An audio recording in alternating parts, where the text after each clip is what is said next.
Jackie TV நேயர்களுக்கு வணக்கம். நான் உங்கள் ஜாக்கி சேகர். நம்மோடு இணைந்து உரையாட வந்திருக்கிறார்.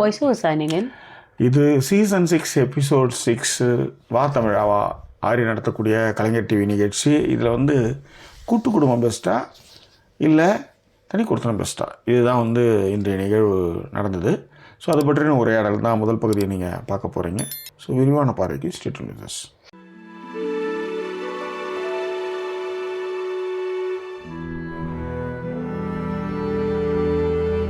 எங்களை தொடர்ந்து ஆதரிக்கணும்னு நினைக்கிறவங்க டிஸ்பிளேயில் இருக்கிற டீட்டெயில்ஸ் மூலமாக உங்களுடைய சப்போர்ட்டுகளை எங்களுக்கு கொடுங்க. இதுவரை சப்போர்ட் பண்ணிகிட்ருக்கிற எல்லாருக்குமே thank you so much for your love and support. Super madam, super madam, super madam. உங்களை கல்யாணம் பண்ணதுக்கு அவ்வளோ ஒரு சந்தோஷத்தை கொடுக்குறீங்க. நீங்கள் அந்தளவு புரிஞ்சுக்கிட்டு டக்கு டக்குன்னு இந்த 25 ஆண்டு கால இதில் இந்த ட்ராவலில் இட்ஸ் வெரி. நம்ம 2 பேரும் அப்புறம் பேசுவோம் வாங்கலாம். எனிவே, ஜாக்கி டிவி நேயர்களுக்கு வணக்கம். நான் உங்கள் ஜாக்கி சேகர். நம்மோடு இணைந்து உரையாட வந்திருக்கிறார். ரைட். 3 நாள் உடல் நிலை சரியானதுக்கு அப்புறம் தலையை காட்டுறாங்கன்னு நினைக்கிறேன். நேற்று வந்தோம் இல்லை சார்? முந்தா நேற்று கூட வந்தோம், அதுக்கு முன்னா நாளும் வந்தோம், எல்லா நாளும் வந்தோம் சார். நேற்று உங்கள் பொண்ணுக்கு ட்ராமா நடந்தது ஸ்கூலில், அதனால வரல. திடீர்னு ஒரு மாதிரி லாங் டைமா லீவ் பண்ற மாதிரி ஒரு ஃபீலிங். நீங்க வர மகிழா கண்ணன் மாதிரி ஆயிட்டு இருக்கீங்க. ஏன் என்னாச்சு? அவளை எதுக்கு இப்போ வம்பு கேக்குறீங்க? அவங்க தான் அப்படிலாம் சொல்லுவாங்க. லாங்கா ரொம்ப நாள் ஐட்டம் மாதிரி இருக்கு. சரி, இது வந்து வா தமிழா வா கலைஞர் டிவியில் ஒளிபரப்பான சீசன் 6 எபிசோட் 6 கூட்டு குடும்பத்தினுடைய சாதகங்கள் பாதகங்கள், அதாவது ஆதாயமா இல்லை அன்பா அப்படின்றது தான் இந்த நிகழ்ச்சியினுடைய தலைப்பு. அது பற்றின விவாதத்தை தான் இப்போ பார்க்க போகிறோம். ஏற்கனவே இந்த இதில் வந்து பார்த்தோம், அதனுடைய நீட்சி, அதனுடைய தொடர்ச்சி தான் இது. சரி, இது ஒரு எபிசோடாக அவங்க போட்டிருக்காங்க. சரி, நம்மளும் பேசுறதுக்கு ஒன்று இருக்குல்ல, அங்கே என்ன பேசினாங்க போனாங்கன்ட்டு. ஏன்னா நம்ம சில பாயிண்ட்ஸ் விட்டுருப்போம். இப்போ உதாரணத்துக்கு வந்து குழந்தைகளோடு ஒப்பிடுவார்கள். மிக முக்கியமாக கூட்டு குடும்பத்தில் என்ன இருக்கிற பெரிய சிக்கல் என்ன, 3 புள்ள தான் நீ பெற்றிருப்ப, 5 புள்ள பெற்றிருப்ப, 8 புள்ள பெற்றிருப்ப, 12 புள்ள பெற்று, ஆனால் உனக்கு ஒரு ஃபேவரட்னு ஒரு புள்ள இருக்கும். ஆமா, நான் சொல்ல புரியுங்களா? ஸோ இதுதான் இங்கே இருக்கிற பெரிய சிக்கல்.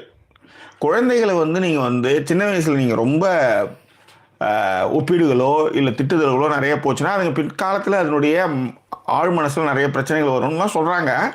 ஆனால் சொந்த அம்மாவே தன்னுடைய குழந்தைகளுக்குள்ள என்ன ஒப்புமைப்படுத்துறது, அந்த மாதிரி விஷயங்கள்லாம் பண்ணுவாங்கன்னு வச்சுக்கோங்களேன். இப்போ உதாரணத்துக்கு ரொம்ப ரொம்ப செல்லமாக கூப்பிட்றேன்ட்டே வந்து சில இதெல்லாம் வந்து மனசை காயப்படுத்துகிற மாதிரியான கேள்வி. உதாரணத்துக்கு கருவாச்சு, இந்த புள்ள வந்து கருப்பாக இருக்கின்றதுனால கருவாச்சு அப்படின்னா, அந்த மாதிரிலாம் சும்மா விளையாட்டுக்கு தான் சொன்னாலும் கூட, அது உள்ளீடுகள் எதுவுமே இல்லைனாலும் கூட அது காயப்படுத்தும். இப்போ 5 பிள்ளைங்க இருக்கும்போது அந்த ஒரு வார்த்தை சொல்லுது, மற்ற எல்லா பிள்ளைங்களும் நல்லா வெள்ளையாக இருக்குது. அப்போ இந்த வார்த்தையை சொன்னால் உங்களுக்கு எப்படி இருக்கும் சொல்லுங்கள்? ரொம்ப கஷ்டமாக இருக்கும். அந்த குழந்தைக்கு வந்து விவரம் தெரியும் போது இன்னும் அது வலியை ஏற்படுத்தும். ஏன்னா இன்னொன்று, அந்த பேர் அப்படியே நிலைத்துன்னு இருக்கும். அந்த பேரை நீங்கள் மாற்றவே முடியாது. அந்த பேர் எப்பயுமே நிலைத்துன்னு இருக்கும். இப்போ உதாரணத்துக்கு ஒருத்தர் வந்து மீன்பாடி வண்டி ஓட்டினார் ஒரு அப்பா. அவர் சொல்கிற பேர் முனியாண்டி, பாண்டி. எது கால் ட்ரௌசர் போட்டுக்கிட்டு அவர் வந்து மீன்பாடி வண்டியும் இதுவும் ஓட்டுறாரு. ஒரு சுமை வந்து ஓட்டும் பொழுது அவர் வந்து சின்னதாக இருக்கிற பையன் வந்து ட்ரௌசர் பாண்டி வா, இது யோசிச்சு பாருங்க. ஸோ இந்த மாதிரிலாம் வந்து அவங்க ஒய்ஃப் வந்து கண்ணியமாக நினைக்கிறேன். அவங்க தான் வந்து அதை வந்து அவங்க வந்து திருத்தினாங்க அப்படின்ற மாதிரி ஒரு வார்த்தை சொன்னாங்க. ஸோ அதுதான் மேட்டர். இப்போ நம்ம வந்து இந்த வந்தவங்களுக்கு வந்து ஒரு வணக்கத்தை சொல்லிட்டேன். வாங்க. மகிழா கண்ணன், ஆனந்தி, லாஸ்ட் அட்டம் பிரியா, சனி டைவ் அண்ட் விமலன் மணி, ஷர்மிளா நாராயணசுவாமி, கௌரி ரேமன், ஷம்மி, போனா Balaganesh, Ramya and Anamika PK, Sowmya Naveen. Okay, இவங்க எல்லாருமே வந்திருக்காங்க. வந்தவங்க அத்தனை பேருக்கு நம்மளுடைய நன்றி ஹாய் சொல்லிக்கிறோம். முக்கியமாக வந்து கல்யாண நாள்னு போட்டிருந்தாங்க. கல்யாண நாள் 19 அக்டோபர் 19 தான் கல்யாண நாள். இது வந்து என்னென்னா டிக்ளேர்லாம் பண்ணி முடிச்சுட்டு ஒரு முக்கியமான நாள்னு வச்சுக்கோங்களேன். எல்லாத்த விட யாழினிக்கு மறுநாள் வந்து பர்த்டே. இதுதான். ஸோ அட்வான்ஸாக வந்து மகிழா இந்திய நேரப்படி வாழ்த்திருக்கான்னு நினைக்கிறேன். இந்திய நேரப்படி இனி வாழ்த்துக்கள் யாழினி அப்படின்ட்டு. So thank you so much, thanks a lot. Okay, fine. இது பிரியா வந்து கிஃப்ட் அனுப்பிச்சிருந்தாங்க. அதே மாதிரி தியாகம் வந்து கிஃப்ட் அனுப்பிச்சிருக்காப்புல. நாளைக்கு வந்து வாங்கி வைங்க அப்படின்னு சொல்லியிருக்கான். ரைட். எனிவே, வாழ்த்து சொன்ன அத்தனை பேருக்கு எங்களுடைய நன்றி பேர் என்பதையும் தெரிவிச்சுக்கணும். அது மட்டும் கிடையாது, இன்னைக்கு கீர்த்தியோட பொண்ணு ரிஷிக்கு பிறந்தநாள் வாழ்த்துக்கள். 14ஆம் தேதி வந்து அவளுக்கு பர்த்டே. அவளுக்கு இனிய பிறந்தநாள் நல்வாழ்த்துக்கள். மாமாவுடைய வாழ்த்துக்களும் அன்பும் ஆசையும் எப்பயும் உண்டு. நல்லா படித்து முன்னேறி பெரிய லெவலுக்கு வரணும். அதுதான் என்னுடைய மாமாவுடைய வாழ்த்து. ஹாப்பி பர்த்டே ரிஷி. ரைட். ஸோ இதுதான். அப்போ வந்து கூட்டு குடும்பம் வந்து எந்த அளவுக்கு, அதாவது எல்லாத்துலேயுமே ப்ளஸ் இருக்குது, மைனஸ் இருக்குது. கூட்டு குடும்பத்தில் இப்போ நம்ம வந்து ஒரு குழந்தைய வந்து யாழினி வந்து கூட்டு, அதாவது கொண்டு போய் காலையில் ஆஃபீஸில் எடுத்து போகிறதுக்கு வீட்டில் யாரும் பெரியவங்க இல்லாதனால ரொம்ப கஷ்டங்கள் இருந்தது. ஆனால் அதே இடத்துல பெரியவங்க இருக்குன்றதுக்காகவே அவங்க வந்து எல்லா விஷயத்தையுமே தலையிட ஆரம்பிப்பாங்க. ஆமாம். அதாவது நீங்கள் எந்த முடிவுகளுமே நீங்கள் எடுக்கவே முடியாது. இப்போ உதாரணத்துக்கு ஒரு மருமக சொல்கிறாங்க, நான் வந்து எந்த முடிவு எடுத்தாலுமே அதுக்கு வந்து அவள் என்ன சொல்கிறது, நான் என்ன கேட்குறதுன்ற மாதிரி. அது பொண்ணு வந்து நல்லது தான் செய்யுது. அப்புறம் தான் அவங்க வந்து தனி கொடுத்துன்னு போனாங்க. அதுதான் நரகத்திலேருந்து வந்ததுன்றது வந்து என்னன்னா, மாமியார் மருமக சண்டையில் தான் நான் வந்தேன், மற்றபடி எங்கள் வீட்டில் எனக்கு எந்த பிரச்சனையும் இல்லை. மாமியார் மருமக சண்டை எப்பயுமே நடக்குது. கரெக்ட். அதே மாதிரி அந்த அம்மா என்ன சொல்கிறாங்க, கூட்டு குடும்பத்தில் இருந்துட்டு யாராவது தனி கொடுத்துன்னு போகிறதுக்கு விரும்புவாங்களாங்க சார் அப்படின்வாங்க. அப்போ அவங்க சொல்கிறாங்க, அடுத்தது ஒரு பொண்ணு இருக்கு, அதுக்கு கல்யாணம் பண்ணி வைக்கிறது தான் என் பொண்ணு பிள்ளைய தலையை தடவணுன்றதுக்காக அவங்க வந்து நிற்கிறாங்க அப்படின்ற மாதிரி அவர் சொன்னார். அவங்க அப்பா தான் வந்து அந்த பையனுக்கு வந்து பயங்கர சப்போர்ட்டாக இருந்தார் உண்மையிலே. ஏன்னா நான் ரொம்ப கஷ்டப்பட்ட இடத்துலேருந்து வந்திருக்கேன், என் பிள்ளையும் அது மாதிரி கேட்டுறக்கூடாது, அந்த பிள்ளையாவது அடுத்த கட்டத்துக்கு போகட்டும். ஸோ அதே நேரத்தில் பையனும் வந்து அப்பா விட்டு கொடுக்கல எங்கேயுமே. ஆமா, இதுல ஒரு விஷயம் நல்லா கவனிச்சு பாத்தீங்கன்னா ஜாக்கி, அவங்க அம்மா வந்து சொல்லும் பொழுது எப்படின்னா, ஒண்ணுமே அந்த பையன் செய்யாத மாதிரி ஃபர்ஸ்ட் சொன்னாங்க. அப்புறம் தான் அவர் சொன்னாப்ல, சார் நான் வெளியில தான் இருந்தேன், என் பெரிய தங்கச்சிக்கு நான் தான் கல்யாணம் பண்ணி கொடுத்தேன். ஆமா அப்படின்னா இன்னொன்னு இவங்க வந்து டாம்பிகமா என்ன சொல்லுவாங்கன்னா, அப்படியே வந்து நாங்க 20 பவுன் போட்டுறோம், 25 பவுன் போட்டுறோம், ஹீரோ ஒன்று வாங்கி கொடுத்துறோம், இது வாயில இருக்கிறதுல சொல்லிட்டு போயிடுவாங்க.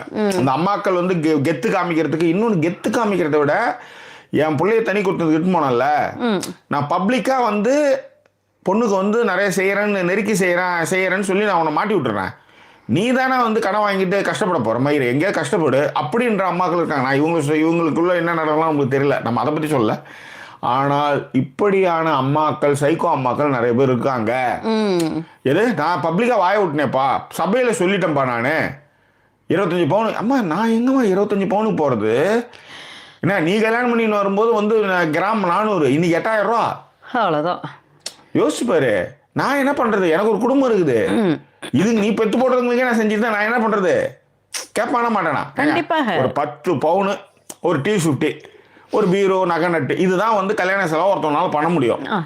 நீ வந்து பில்டப்புக்கு வந்து நீ மாட்டு வந்து 25 பவுன் 30 பவுன் அவன் எங்க போவான்னு கேட்கறேன் நான். அப்ப அந்த வெறுப்பு வரும்ல, ஆப்வியஸா வருது. இன்னொரு விஷயம் இருக்கு, அதாவது இப்ப ஒரு ஃபேமிலியில இருக்கிற பையன் சொன்னாப்ல, நாங்க எல்லாத்தையுமே வந்து பிரிச்சுக்குவோம் சார், அப்படிலாம் கிடையாது சார். கூட்டு குடும்பம்னா வந்து எதுக்கா இந்த கேள்வி என்ன, கூட்டு குடும்பம்னா வந்து யாரு சம்பாதிக்கிறாங்களோ, யாரு பங்கு கொடுக்குறாங்களோ அவங்களுக்கு தான் வந்து அவங்க வாய்ஸ் தான் எடுப்படும் அப்படின்னு சொல்லிட்டு சொன்னப்ப உடனே வந்து அப்படிலாம் கிடையாது சார், எங்க வீட்டுல வந்து நான் வந்து இன்சூரன்ஸ் பணம் கட்டுறேன்னா எங்க அப்பா வந்து இன்சூரன்ஸ் பணம் கட்டுவாரு, அப்புறம் எங்க அப்பா வந்து ப்ரொவிஷன் வாங்கிட்டு வருவாரு, நான் வந்து இதை இது எத்தனை ஃபேமிலியில பண்றாங்க அப்படிங்கிறது தான் இங்க வந்து இது நம்ம நடக்குது. ஒரு 5 பிள்ளைங்க பத்த வீட்டுல 5 பேரும் சரிசமமா பிரிச்சுக்கிறாங்கன்னா கிடையவே கிடையாது. ஒருத்தவன் அங்க நல்லவனா இருக்கானா அவன் தலையை கழுவ வேண்டியது, அவன் இன்னும் நிறைய சம்பாரிச்சானா அவங்ககிட்ட இருந்தே புடுங்க வேண்டியது. இந்த மாதிரியான நிறைய குடும்பங்கள் இருக்குது. மெல்லவும் முடியாம புழுங்கவும் முடியாம இருக்கிறது. அவனுக்கு ஒரு குடும்பம் இருக்கும், அவனுக்கு ஒரு புள்ளக்குட்டி இருக்கும், ஆனா அதை பற்றிலாம் இல்லாம இன்னமும் செஞ்சுக்கிட்டே இருக்கணுன்ற மாதிரியான அம்மாக்கள் நிறைய பேர் இருக்கிறாங்க. அதே நேரத்துல இல்லப்பா தனியா போனாலும் பரவாயில்ல, எப்பயாவது வந்து என்னை பார்த்து போனா போதும்பா, புள்ளக்குட்டிங்க நல்லா இருக்கணும்னு நினைக்கிற அம்மா அப்பாவும் இருக்கிறாங்க. அது எப்பயுமே மாறி மாறி இருக்குன்னு வச்சுக்கலாம். அது மட்டும் கிடையாது, சரி அண்ணங்காரன் செய்யறான், நடு அண்ணன் செய்யறான், சின்ன அண்ணன் செய்யறான், சின்ன அண்ணன் எல்லாத்தையும் செய்வான், குடும்பத்துல எல்லாத்தையும் ஈத்து போட்டு செய்வான். பெரிய அண்ணன் என்ன பண்ணுவோம், குடி குடிச்சு வீட்டுக்கு வந்துட்டு அதேதான். பெரிய அண்ணன் எடுத்துக்கிட்டு செய்வான், நடுவனும் சின்னவனும் இன்னும் குடி குடிச்சு கூத்தி அவுட்டுக்கு போயிட்டு சுத்திட்டு இருப்பானுங்க. ஆனா பெரியவன் எல்லா விஷயத்தையும் செஞ்சுட்டு இருப்பான். அது ஒண்ணு ஜாக்கி, நீங்க இப்ப இந்த குடி அவ்வளவு லெவலுக்குலாம் நான் போல, எதுவுமே பண்ணாமலே சும்மா இருப்பாங்கன்னு சொல்லுவேன். இப்ப நான் வந்து உதாரணத்துக்கு இப்ப நான் என் தம்பி எக்ஸாம்பிளா எடுத்துக்கிறேனே, வேற யாரையுமே எக்ஸாம்பிளா எடுக்கல. இப்ப நான் ஏதாவது ஒண்ணு பண்றேன்னு வச்சுக்கோங்களேன், அவன் என்ன பண்ணுவான், கால் பண்ணுடா அப்படின்னா, ஏய் உன் ஃபோன்ல நீயே கால் பண்ணிடுறீ அப்படின்னு சொல்லிட்டு மிஸ்டு கால் கொடுப்பான். இது வந்து நான் விளையாட்டுக்கு சொல்றேன், பட் இது வந்து சின்ன பசங்களா இருக்கிற பசங்க என்ன செய்வாங்கன்னா, they expect us to do all these things இல்லையா, அந்த மாதிரி வந்து செய்வான். அவன் இப்ப சம்பாதிக்காம இருக்கானா, நீங்க யோசிச்சு பாருங்க, அவன் வந்து இது மாதிரி இருக்கானா, அப்படிலாம் கிடையாது. சில விஷயங்களை இவங்க நம்ம தான் செய்யணும் அப்படிங்கிற மாதிரியான இது இப்ப வேற ஒரு செலுத்திடுறது. இப்ப நம்மளுமே என்ன நினைப்போம் அப்படின்னா, நம்ம தானே கால் பண்ணணும் அவனுக்கு. உதாரணத்துக்கு உடம்பு சரியில்லை, 3 நாள் தான் வந்து அவங்களுக்கு ஏகப்பட்ட லீவ் இருக்குது தனிக்கும். 3 நாள் சுத்தமாகவே உடம்பு சரியில்லை, படுத்து தூங்கிட்டே இருக்கிறாங்க. சாயங்காலம் தான் எழுந்திருப்பாங்க. எழுந்ததுக்கே வந்து இன்னும் அவங்களுக்கு வந்து ஒரு கஷ்டம். நாம இன்னும் வந்து வேலைக்கு போகாம இருக்கிறோமோன்ற ஒரு ஃபீல் அவங்களுக்கு இருக்குது. ஏன்னா உங்களுக்கு ரெட்ரிஷனாக நீங்கள் போயிட்டு ஒரு 3 நாள் உங்களுக்கு ஏகப்பட்ட லீவு இருந்துமே நீங்கள் எடுக்காமல் வந்து அந்த 3 நாளைக்கே நீங்கள் என்ன பண்ணுறீங்கன்னா போகாமல் இருக்கிறதே ஒரு மாதிரி இருக்குது அப்படின்ட்டு ஃபீல் பண்ணுறாங்க. ஏமா உனக்கு உடம்பே முடியல, நிற்கவே முடியல, ஃபீவர் அடிச்சிட்டு இருக்கு. இருக்கிற பிரிட்டிஷ்காரனுக்குலாம் தொத்தி விட்டு வந்தானே அவனா சொல்லுவான், விசாவே எக்ஸ்டெண்ட் பண்ண மாட்டான், கிளம்புங்க எல்லாம் அப்படின்ட்டு அவன். அவன்கிட்ட போய் அவனுக்கு அன்னைக்கு ஏதாவது ஃபங்க்ஷனாக இருக்கும், முக்கியமான ஃபங்க்ஷனாக இருக்கும், சிவராத்திரி நிர்மலா என்ன வருது யோசிச்சு பாரு அவன் நிலமைய. நீ ஆமாம் அங்கே போய் வந்து எல்லாத்தையும் கொளுத்தி விட்டு வந்துட போகிறேன்னு சொல்லி அசமடிக்க வச்சேன். இப்போ என்னன்னா இதை இவங்க சின்சியராக பண்ணுறாங்கல்ல, பெஞ்சு தேய்க்கிறதுக்குன்னு ஒரு குரூப் இருக்கும், எதை பற்றியுமே கவலைப்படாமல் நல்ல நெயில் பாலிஷ்லாம் வச்சுக்கிட்டு போய் சுற்றிட்டு வர்றதுக்குன்னே நிறைய குரூப்ஸ் இருக்குன்னு வச்சுக்கோங்களேன். இது அந்த மாதிரி கிடையாது. ஆனால் உடம்பு சரியில்லை தான் லீவ், அதுக்கே கில்ட்டி ஃபீலிங். அப்போ இது எல்லாமே உங்கள் மைண்டில் செலுத்தப்பட்ட ஒரு விஷயம். அதுதான் அங்கே நாம் இந்த மாதம் வந்து நம்ம வந்து அண்ணங்காரனா இவ்வளோ செலவு பண்ண நம்ம குடும்பத்துக்கும் போய் ஆகணும் அப்படின்னும் போது செய்யலைன்னா நீங்கள் என்ன செஞ்சாலும் கடைசியாக நீ என்ன கீச்சிட மயிறு அப்படின்னு கேள்வி கண்டிப்பாக கேட்பாங்க நண்பர்களே. நான் வந்து அனுபவப்பட்டவன்ற முறையில் சொல்கிறேன். ஆமாம், என்ன பண்ணாலும் அது பொண்டாட்டியாக இருக்கட்டும், தங்கச்சியாக இருக்கட்டும், யாராக இருக்கட்டும், செஞ்சால் என்னன்னா நீ என்ன கீஸ்டன்னு வரும். Including my daughter also. She said in future. என்ன சொல்லுவா நீ, ஆமாம், she May say it in the future. என்ன சொல்லுவான்னா, நீ என்ன கீஸ்ட எனக்காக, உன்னையே வர சொன்னேன் லண்டனுக்கு, உன்னையே வர சொன்னேன் யூகேவுக்கு, உன் பொண்டாட்டி கூட நீ வந்த, இன்னும் எனக்காக வந்தன்ற, அப்படி தான் வரும் அது. அதனால் கூடுமான வர உங்கங்க ரொம்ப கில்ட்டை ஏற்றிக்காதீங்கன்னு சொல்ல வரேன். தேங்க்யூ. இதுதான் வந்து ஆன்சர் அப்படின்னும் போது அது அப்படிதான். ஓகேவா? இதில் இன்னொரு விஷயம் இருக்கு. அதே மாதிரி இப்போ நிறைய குடும்பங்கள், இப்போ ஒருத்தர் வந்து சொன்னார் இல்லையா, நாங்கள் எல்லாரும் கரெக்டாக பிரிச்சுப்போம் சார். அவங்க இந்த இப்போ நான் எங்கள் ஆஃபீஸில் ஒரு பையன் இருக்காப்புல, அவங்க ஃபேமிலியில் என்ன அப்படின்னா வேலைகளே பிரிச்சுக்குவாங்களாம். அதாவது வந்து தம்பி அண்ணா தம்பின்னு வச்சுக்கோங்களேன். தம்பி தான் இப்போ வந்து என் கூட ஒர்க் பண்றவருன்னா தம்பிக்கு லீவு சாட்டர்டே சண்டே. ஓகே. அந்த அண்ணாவுக்கு வந்து என்னன்னா அவர் பிசினஸ் பாக்குறாரு. ஸோ ஆல் வெனஸ்டேஸோ டியூஸ்டேஸோ ஏதோ லீவ். ஸோ கவர்மெண்ட் வேலைகளோ இல்லை வேற ஏதாவது விஷயங்களோ எல்லாம் செய்யறது வந்து அவரு. ப்ரொவிஷன் வாங்க வேண்டியது அவர், வீட்டுக்கான ப்ரொவிஷன் எல்லாமே அவர். இவர் வந்து என்ன அப்படின்னா வீக்கெண்ட் ஆனா காய்கறி வாங்குறது, இந்த மட்டன் வாங்குறது, இந்த மாதிரியான வீக்கெண்டுக்கான எல்லா வேலைகளும் இவர். அதே போல அம்மாவை ஹாஸ்பிட்டல் கூட்டு போகணுமா, நான் வந்து கடையை விட்டுட்டு உடனே வர முடியாது, நீ போற அன்னைக்கு நீ ஆஃபீஸ் விட்டு வர அன்னைக்கான விஷயங்களை வச்சுக்கலாம் இல்லையா. அந்த என்ன கிழமைகள்ல வந்து கூட்டு போகணுமோ, இப்ப எனக்கு வந்து டியூஸ்டே அன்னைக்கு நான் கடை லீவ் விட்டுறேன், நான் அன்னைக்கு அப்படிங்கிற மாதிரி ரொம்ப தெளிவாக பிரித்து ரொம்ப தெளிவா வந்து இருக்கக்கூடிய பசங்களும் இருக்காங்கன்னு சொல்ல வரேன். இதை ஏன் இன்னும் கிளியரா சொல்றேன் அப்படின்னா, இருக்கக்கூடிய பசங்க இருக்காங்க அப்படிங்கறத விட இருக்கக்கூடிய அம்மாக்களும் ரொம்ப தெளிவா இருக்காங்க. ஏண்டா அவன் தான் இல்ல இன்னைக்கு நீ வா அப்படின்னு வாங்கலாம். ஆமா, இல்ல அப்படி இருந்துட்டா பிரச்சனை. இன்னொன்னு, அண்ணன் செலவு பண்ணிட்டு இருக்கான், என் பங்குக்கு இவ்வளவுதான், அண்ணா என்னால இவ்வளவுதான் வந்தது, இதை நான் கொடுத்துறேன்னு சொல்ற தம்பிகள், நேர்மையான தம்பிகள் இருக்காங்க. அதேதான். இந்த ஹோட்டலுக்கு போயிட்டு இந்த சொந்தக்காரனை ஹோட்டலுக்கு கூட்டிட்டு போனா அப்படி அப்படியே நழுவுவானுங்க. ஹோட்டலுக்கு கூட்டிட்டு போனா அப்படியே பின்னாடி அப்படியே பேக் அடிச்சுட்டே இருப்பான், எவனா பே பண்ணிட்டுமா அப்படின்ட்டு. டீ கடைக்கு போனோம்னு வச்சுக்கோ, தம் அடிப்பான், இதை எடுத்து கடலை உண்டை எடுத்து தின்னுவான், ரஸ்க் எடுத்து தின்னுவான், எல்லாம் பண்ணுவான், டம்முன்னு பின்னாடி போயிடுவான். தம் அடிக்கிறான் லாஸ்ட் பஃப், இவ்வளோ நேரம் மூஞ்சில் தான் ஊற்றிட்டு இருப்பான். அந்த கேஷ் கொடுக்கும்போது தனியாக பம்ம அது லாஸ்ட் பஃப்பான், மூஞ்சில் ஊத்துற மச்சான் அப்படின்னுவான். கடைசியில் நம்ம தான் ஒரு ஆக்சுவலி நான் வேலை செஞ்ச வரை நான் வந்து டீக்கு கூட்டின்னு போவேன், டெய்லி 50 ரூபா 70 ரூபா செலவும், நான் தான் கேஷ் கொடுப்பேன், நான் தான் கொடுப்பேன். ஸோ அந்த மாதிரிலாம் இருக்குதுன்னு வச்சுக்கோங்களேன். இல்லாத நேரத்தில் இதை பண்ணியிருக்கேன் நான். ஆனால் இருக்கப்பட்டவன் செய்கிறது தான் அங்கே கொடுமை. இல்லாதப்பட்ட போது நீங்கள் அது நம்மளுக்கே தெரியும், ஐயா அவங்ககிட்டே காசு கிடையாது, அது நம்மளுக்கே தெரியும்டா அவனே.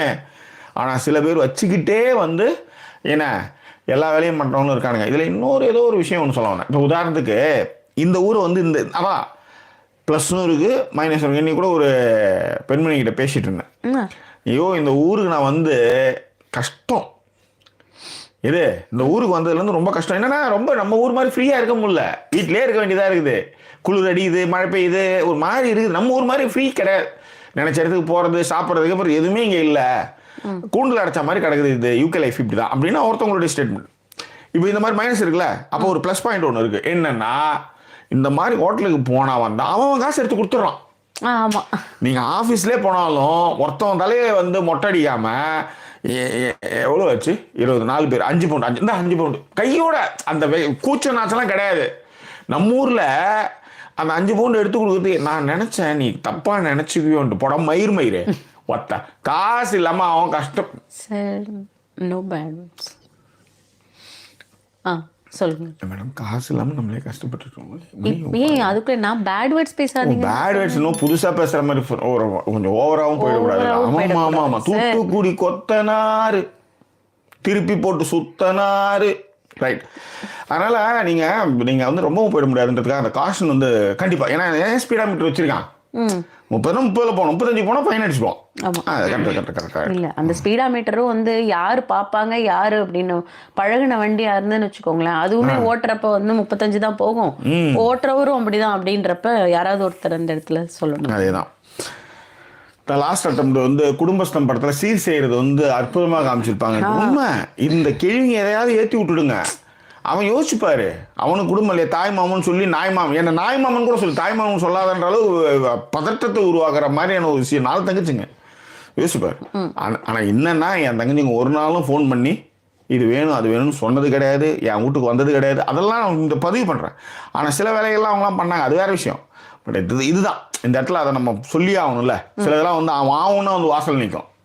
அந்த விஷயங்கள்லாம் அவங்களை அடிச்சிக்கவே முடியாதுன்னு வச்சுக்கோங்களேன். கண்டிப்பா. ஸோ பொதுவாக நாம் வந்து எல்லா அண்ணன்களையுமே சொல்கிறோம், தாய்மாமன் சீருன்ட்டு போட்டு என்ன ஆளுக்கு ஒரு 10 பிள்ளைங்க பெற்றுச்சுன்னு வச்சுக்கோங்க, 5 தங்கச்சிங்க 7 தங்கச்சிங்க, தாய்மாமன்னா என்ன பண்ணுறது, அவன் நாய் மாமன் டைனோசர் மாமனாக மாறிடும்னு வச்சுக்கோங்களேன். இந்த மாதிரியான சிறப்பு சம்பவங்கள்லாம் இங்கே இருக்குது.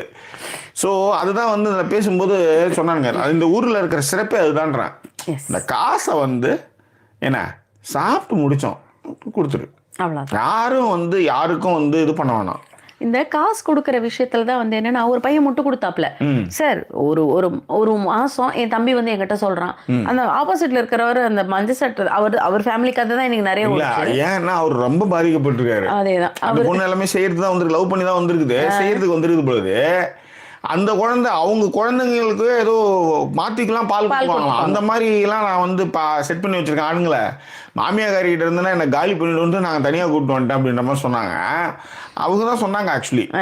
அந்த பையன் தான் சொன்னார், ஏன் எத்தனை நாளைக்குங்க நீங்கள் வந்து ஷேர் பண்ணி பண்ணிடுவீங்க, ஆக நீங்க எல்லாமே நடிச்சுக்கிட்டு இருக்கீங்க. அதாவது உங்க பிள்ளைங்களுக்கு உங்க பொண்டாட்டி பிள்ளைங்களுக்கு கூட வந்து நிம்மதியா வந்து ஒரு ஸ்வீட் பாக்கெட்டோ எதுவுமே வாங்கிட்டு வர முடியாது. வாங்கி வந்த 5, வாங்கி வந்த 10, வாங்கி வந்த 8.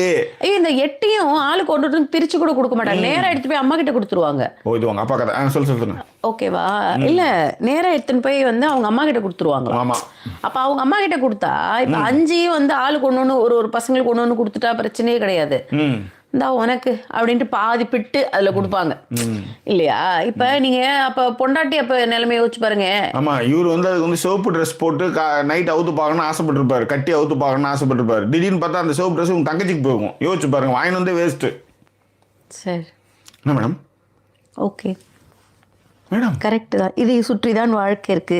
இந்த கண்ணாடி என்ன மயிருக்கு கல்யாணம் பண்றாங்க, வேற என்ன விஷயம் நடக்கும்னு சொல்லுங்க. என்னன்னு சொல்லுங்க. கண்டுபிடிச்சாங்க எல்லா மயிரும் அந்த கருமத்துக்கு தான். எதுக்கு இப்ப டிபெண்டன்ட் மயிரா வந்து நினைக்கிறேன், அது என்னத்துக்குன்னு கேட்கறேன் நான். எல்லாத்துக்கும் அதுக்கு ஒரு காரணம் அதுதான். பாருங்க, போனா சொன்னதை இந்த இடத்துக்கிட்டு வரேன். Jackie, read your wonderful post wowed by the love, affection and appreciations of Sudha ma'am's presence in your life. Wishing you both years and years happiness into. இல்லைங்க, உண்மையிலே ஒரு கட்சி ஒரு கொள்கை அது என்னை சார்ந்தது. அந்த இடத்துல உணர்ச்சி வசப்பட்டு பேசின விஷயம் அது. வீட்டோட வெளியே போ அப்படிலாம் பேசுறது சொல்லிடக்கூடாது, ரொம்ப ரொம்ப தப்பு. அது ஏன் அதை சொல்கிறேன்னா, நம்ம வந்து யோசிச்சு பாருங்க. இப்போ அதே இடத்துல அவங்க வந்து ட்ரிகர் ஆகி கிளம்பியிருந்தா என்ன பண்ணுறது? நான் கயிறே கழிஞ்சிருக்கும். யோசிச்சு பாருங்க, நினைக்கவே கொடூரமாக இருக்குது. இல்லை madam, reality is the reality ma'am, this is reality. யோசிச்சு பாருங்க, நம்ம பொண்டாட்டி மாதிரியே எல்லாத்தையும் யோசிச்சுன்னு போகணும். இந்த மாதிரி நம்மளுக்கு வந்து ஒரு ஹோட்டல்லே வந்து காம்ப்ரமைஸ் பண்ணி சாப்பிட முடியாது நம்மளால. அந்த தாட் ப்ராசஸ் எல்லாமே அந்த ஹோட்டல்லாம் இப்படி இருக்கணும் அப்படின்னு மைண்டில் இருக்கலாம். அந்த மைண்டில் இருந்தால் தான் அது வேலைக்கு ஆகும் நம்மளுக்கு. இல்லைன்னா அது சுத்தமாக வேலைக்கு ஆகாது. பண்ணு கூட கடைசியில் தின்னுருவோம். பெங்களூர் வரலையும் இந்த ஹோட்டல் நல்லா இருக்கும், அந்த ஹோட்டல் நல்லா, இங்கே பொறி பசங்க இருக்கானுங்க, இங்கே தரகாஷ் இருக்கானுங்க, இங்கே வம்பு பண்ணுவாங்க, இது நல்லா இல்லை, இந்த கயிறு கட்டே இவ்வளோ sir.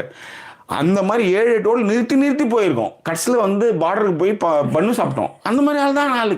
I never compromise for important things.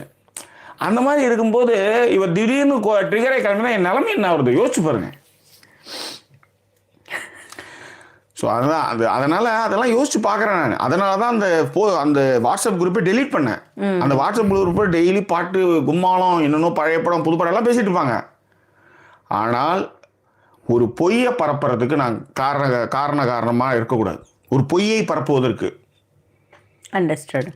ஒரு ஜெயலலிதாவுக்கு வந்து ஒரு அக்யூஸ் நம்பர் 1ன்னு சொன்னால் கூட வந்து அதை வந்து கொண்டாடுற ஒரு தேசத்தில் எதுவுமே செய்யாமல் ஒருத்தவங்க எல்லா விஷயமும் இவ்வளோ நலத்திட்டங்கள்லாம் செய்யும்போது ஒருத்தவனை வந்து நீங்கள் கார்னர் பண்ணிக்கிட்டே இருக்கீங்கன்னா அவன் பக்கம் நான் நிற்க வேண்டும். ஏன்னா நீங்கள் வந்து ஒரு குற்றவாளிக்கு ஆதரவாக வெக்கம் இல்லாமல் இருக்கும்போது நான் அப்போ எப்படி இருக்கணும்? அப்போ அந்த இடத்துல ஒரு பொய்யோ புனசுருட்டோ ஒன்று வந்து ஒருத்தர் நக்கல்ற பொருள் இருந்தால் உன்னை நான் எப்படி மதிப்பேன்? இதுக்கு தான் டெலிட் பண்ணேன். கஷ்டம்தான், yes, but I am very happy. ஏன்னா நான் உயிரை கொடுத்து மாநில சுயாட்சியிலேருந்து ரெஸ்பான்சிபிலிட்டி இருந்து எல்லாருக்கும் எல்லாமுன்ற விஷயங்கள் நம்ம பேசிகிட்டு இருக்கோம். ஒருத்தன் நம்ம காலையே வந்து ஒருத்தன் வந்துட்டு வந்து நக்கல் விட்டுருந்தா நம்மளுக்கு எதுக்கு அது சொல்லு?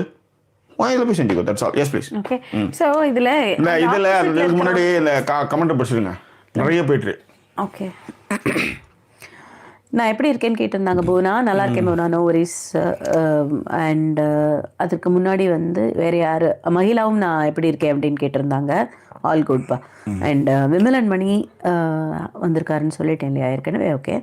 நிறைய பேர் வந்து மினி வெட்டிங் ஆனிவர்சரி அப்படின்னு சொல்லிட்டு இவங்க வந்து அதுதான் இந்த நம்ம ஆளுங்களுக்காவது புரியணுன்றதுக்காக தான் நான் வந்து இந்த வாட்ஸ்அப் சேனலில் போய் போஸ்டே போட்டேன். போன வருஷம் எழுதின போஸ்ட் எடுத்து போய் போட்டேன். ஆமாம், அது புரியணும்ல, அதுதான் மினி வெட்டிங் டே அப்படி சொல்லலாம். ஸோ கீழே வந்துடுறேன் ஒரு நிமிஷம். அண்ட் வைரமூர்த்தி வந்து I click the like buttons 2 times. ஆமாம், 2 times பண்ணா, ஒரு வாட்டி பண்ணா வரும், ஒரு வாட்டி பண்ணா போயிடும். 3 times பண்ணணும். ஆமாம், இல்லை எல்லாமே ஒத்தப்படையாக பண்ணு, 2 படையாக பண்ணாத. ஓகேவா? ஆமாம். அண்ட் வேறு அக்கௌண்ட்ல இருந்துன்னா 2 தடவை பண்ணு. சரி, ஓகே. புவனா வந்து யாழ்னிக்கு விஷ் பண்ணியிருந்தாங்க. அண்ட் சௌமியா நவீன், ஷர்மிளா, சனி டைவ் எல்லாருமே வந்து யாழ்னிக்கு விஷ் பண்ணியிருந்தாங்க. மகிழா விருஷிக்கும் விஷ் பண்ணியிருந்தாங்க. அண்ட் விமலன் மணியும் கூட. புவனா வந்து சொல்லிட்டாங்க நீங்கள் படிச்சுட்டீங்க. அண்ட் ராஜ்பாலமும் வந்து யாழ்னிக்கான விஷஸ் தான். ஜோதியும் வந்து யாழ்னிக்கான விஷஸ் கொடுத்துருந்தாங்க. அண்ட் பராசக்தி அவர்களும் வந்திருக்காங்க இப்போதான். அண்ட் லாஸ்ட் அட்டம்ப்டோட கமெண்ட் நீங்கள் படிச்சுட்டீங்க. புவனா சொல்லியிருந்தாங்க, my relative found that their sister was having an affair with her husband. When she complained about it to her mother, she asked her not to create any drama and be happy with her sister's happiness. இது எப்படி? இது அல்லவோ குடும்பம், மகிழ்ச்சி. Super. Okay, fine. Okay, அவ்வளோதான், முடிஞ்சு. ஒன்றுமே சொல்கிறதுக்கு இல்லை. ஓகேவா? அதே தான் நானும் சொல்கிறேன். நரினி சொல்லியிருந்தாங்க, ஒரு டின்னர் புட்டு கோகனட் சம்பல்லாம் பண்ணிட்டு I am having vegetarian Maggi noodles தான். Just like to listen both of your opinions and others comments அப்படின்னு சொல்லியிருந்தாங்க. சூப்பர். அண்ட் புவனா வந்து she is now broken all ties with all 3 of them and has moved to Australia. அவ்வளோதான். 3 பேரையும் கழட்டிட்டு அவங்க Australia கிளம்பி போயிட்டே இருந்துட்டாங்களாம். முடிஞ்சு போச்சு. ராஜி கார்த்திகம் வந்து யாழ்னிக்கு விஷஸ் சொல்லியிருந்தாங்க. மகிழா வந்து சொல்லியிருந்தா, அண்ணா what you think about middle child syndrome? I know how it feels ன்னு கேட்டிருக்கா.